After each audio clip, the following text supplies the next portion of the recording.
Yesterday, we learned that Donald Trump's former chief of staff, John Kelly, a retired four-star general, confirmed that while Donald Trump was president, he said he wanted generals like Adolf Hitler had.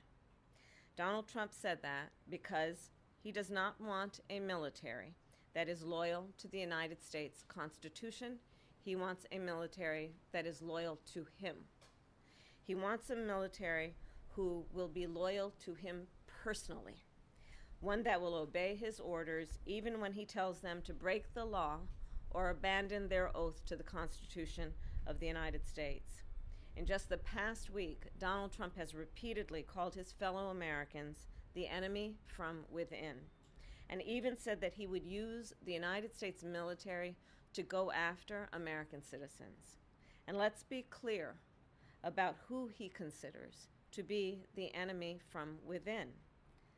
Anyone who refuses to bend a knee or dares to criticize him would qualify, in his mind, as the enemy within, like judges, like journalists, like nonpartisan election officials. It is deeply troubling and incredibly dangerous that Donald Trump would invoke Adolf Hitler, the man who is responsible for the deaths of 6 million Jews and hundreds of thousands of Americans. All of this is further evidence for the American people of who Donald Trump really is.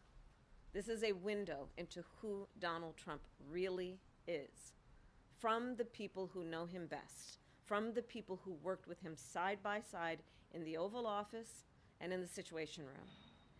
And it is clear from John Kelly's words that Donald Trump is someone who, I quote, certainly falls into the general definition of fascist, who in fact vowed to be a dictator on day one and vowed to use the military as his personal militia to carry out his personal and political vendettas. Donald Trump is increasingly unhinged and unstable. And in a second term, people like John Kelly would not be there to be the guardrails against his propensities and his actions. Those who once tried to stop him from pursuing his worst impulses would no longer be there, and no longer be there to rein him in. So the bottom line is this: we know what Donald Trump wants. He wants unchecked power. The question in 13 days will be, what do the American people want? Thank you.